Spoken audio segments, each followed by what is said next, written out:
காவிரி பிரச்சனையில் கர்நாடகாவில் இன்று முழு அடைப்பு போராட்டம் நடத்தப்பட்டு வருகிறது. இதனால் தமிழக கர்நாடக எல்லைப் பகுதியான அத்திப்பள்ளியில் முன்னெச்சரிக்கை நடவடிக்கையாக பாதுகாப்பு அதிகரிக்கப்பட்டுள்ளது. இது குறித்து அங்கிருக்கும் நமது செய்தியாளர் ரியாஸ் கௌசிடம் கூடுதல் தகவல்களை கேட்கலாம். ரியாஸ், கர்நாடகாவில் முழு அடைப்பு போராட்டம் நடைபெற்று வருது. இப்போ அந்த பகுதியில் எந்த மாதிரியான சூழல் நிலவுதுன்னு சொல்லுங்க. வணக்கம் சிவா. அதாவது உச்சநீதிமன்றத்தில் தமிழகத்துக்கு தேவையான தண்ணீர் திறந்து விடக்கோரி தமிழக அரசு தாக்கல் செய்த இந்த மனுவின் மீது உச்சநீதிமன்றம் தினமும் 6000 கன அடி தண்ணீர் திறந்துவிடும் மேலும் காவிரி மேலாண்மை அமைக்க உச்சநீதிமன்றம் உத்தரவிட்டுள்ளது.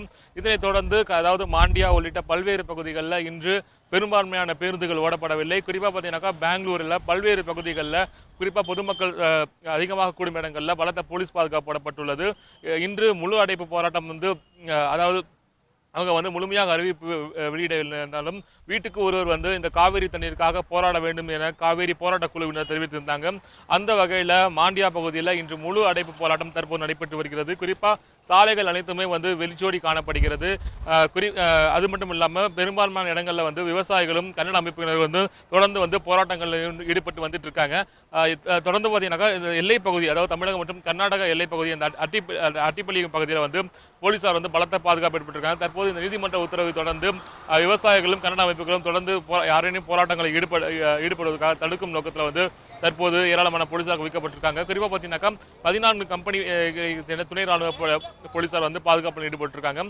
அது மட்டும் இல்லாமல் இந்த எல்லைப் பகுதியில் மட்டும் ஒரு கம்பெனி போலீசார் பாதுகாப்பு பணியில் ஈடுபட்டு வந்துட்டு இருக்காங்க. தொடர்ந்து பதட்டமான சூழ்நிலை நிலவிட்டு இருந்தாலும் ஒருவித அச்சத்துடனே இங்க இருக்கிற பொதுமக்கள் பயணிட்டு இருக்காங்க. அதாவது இந்த பேருந்துகளை பொறுத்த வரைக்கும் அரசு, அதாவது கர்நாடகா பேருந்துகள் பெரும்பான்மையான பேருந்துகள் இன்னைக்கு இயக்கப்படலன்னு தகவல் தெரிவிக்கிறாங்க.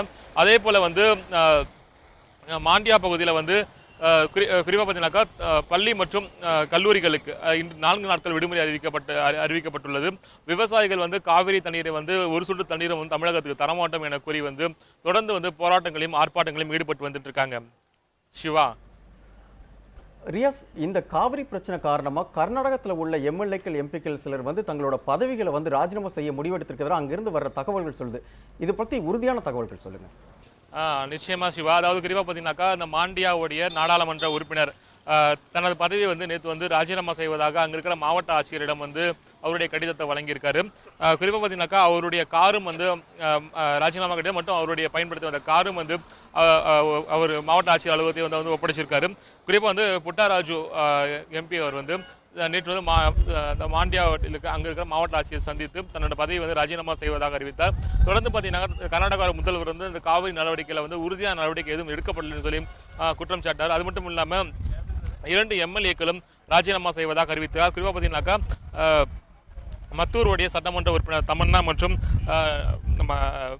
அதே போல புட்டான் ஐயா என்ற எம்எல்ஏ தன்னுடைய காவிரி பிரச்சனைக்காக தன்னுடைய படையை ராஜினாமா செய்வதாக நேற்று அறிவித்திருந்தாங்க. இந்த நிலையில தொடர்ந்து பார்த்தீங்கன்னா இந்த பகுதியில் இந்த விவகாரம் குறிப்பாக அரசியல் விவகாரமாக தற்போது உருவெடுத்திருக்கு.